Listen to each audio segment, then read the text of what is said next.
Greetings, greetings, greetings. It is your girl Tenacity, and welcome to my world. Listen, we're going to talk about loving from afar today.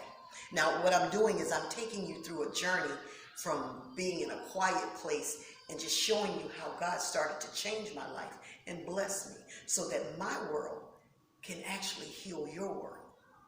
So I decided one day, talking with a colleague, a client,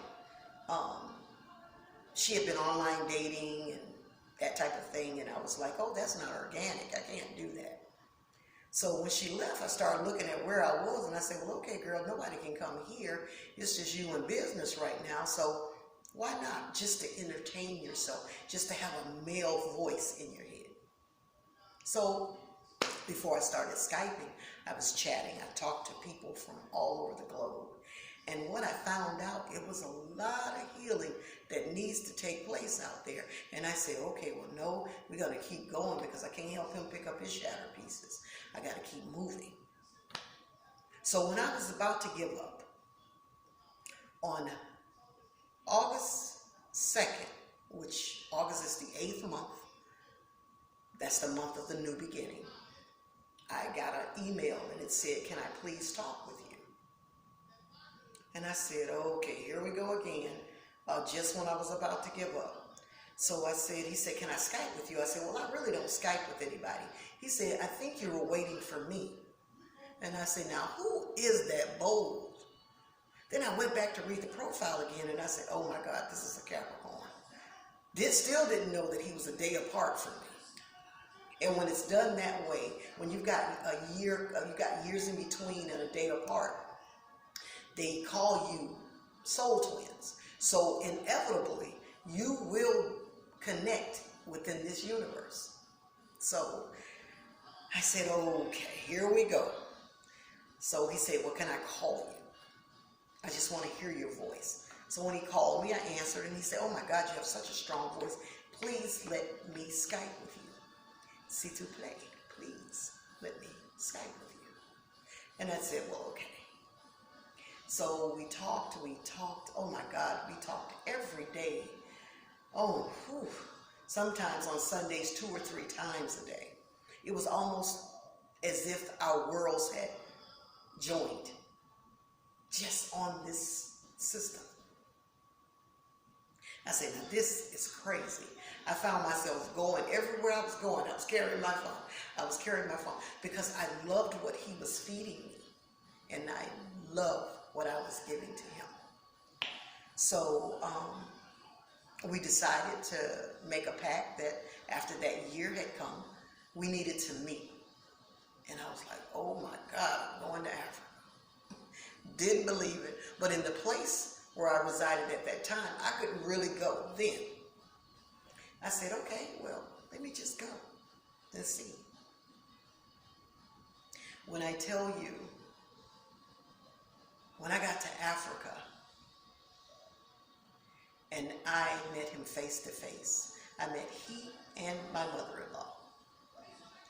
And when my mother-in-law was not too keen on, because, you know, old school, they were like over the phone, you know.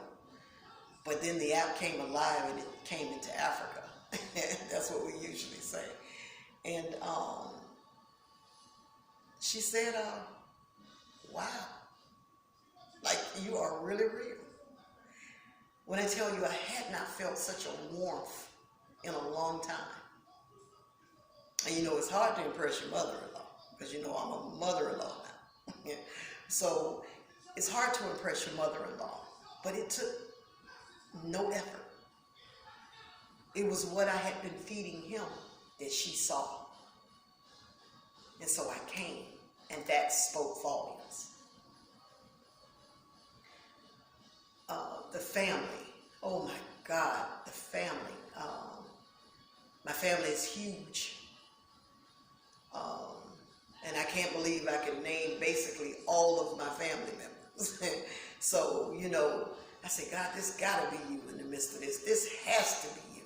Just even enunciating my husband's name. I said, this has to be you. So I just said, okay, let me just keep trying this.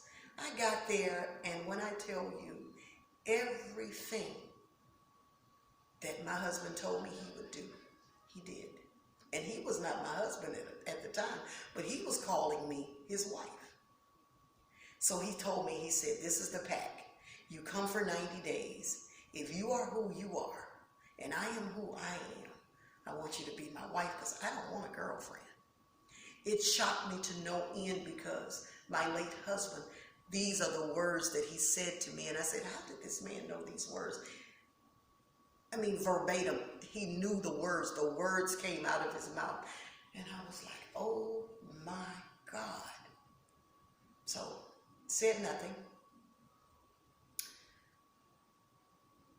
I stayed for 90 days. I cooked, I cleaned, I learned dishes from his country. Still got some ways to go with the chable jam, okay? I was learning from my sister-in-law, Cuckoo, but when I tell you, mwah, bon appetit, this girl can put together some chable jam. Oh my God. Oh my God. Kumba with the red fish and rice. Oh, when I tell you, the welcoming was so inviting. And it wasn't a fear in my spirit at all. It was like I was supposed to be there. So, here we are today, making trips back and forth here in the States for a few minutes and soon to be back home. I call it my home because that is where my family is, other than my biological family here.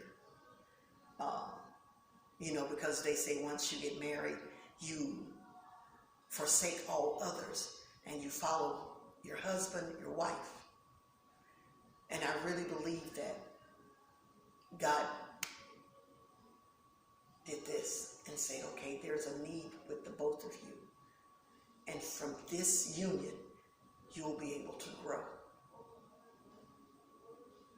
This conversation is for those who feel like they can't. For those who feel like they won't be able to love somebody because of the distance or because of an imperfection or because they got hurt or because they had a death and they didn't think it would ever be anyone else. This is for you. This is for you who feel like you've got to measure up or you got to scale down or you got to do anything to alter to love somebody. This is for you. You don't have to alter to love. You just have to get in the love. First of all, the love has to be in you. As I said before, I never stopped loving. I never stopped giving. I never stopped caring. I just had to heal. Now, I'm glad I took the chance. I'm glad I downloaded the app. I'm glad I took the chance to get on the plane. I'm glad I am married to the man that I am married to now because it changed my life. It refined me, quotes T. Larkin. It made sense of the nonsense that was in my head of thinking maybe no, not now, it's too late. Just stay still, stay a widow, stay safe. God can't do nothing for you if you staying safe. Not the God that I serve. Because he out on the limb. He out in another country. He may be in another state. He might be right next door. He might be the grocer that you pass by every day and you look because your figures are bigger than his figures. He might be the bus driver. He might be the maintenance man. He might be the fisherman. He might be the cook. But you won't know. If you got all of these different hidden idiosyncrasies or expectations of another that you're not even giving off from yourself. If you're expecting God to do something, you got to do something. And he'll be in the midst, waiting. But this is for all of you who are considering loving from afar, up close, however. But this is for you who are considering loving. Truly loving. Love is a sacrifice and it's an action. Love is not words that sound good. Love can get ugly. Love can come with pain, disappointment. But are you going to stop doing the greatest gift that God gave you? To love somebody? He gave you that over any monetary anything. He told you to love because he knew that would be a challenge, but he made it the greatest. He said in Corinthians, the greatest gift, Corinthians 13, last verse, the greatest gift is love. So, if you're considering loving someone, I suggest you start with yourself. So when God connects you to the person that you're supposed to love, it won't pass you by. So this is your girl Tenacity, asking you to love once more. I did. Subscribe. Peace.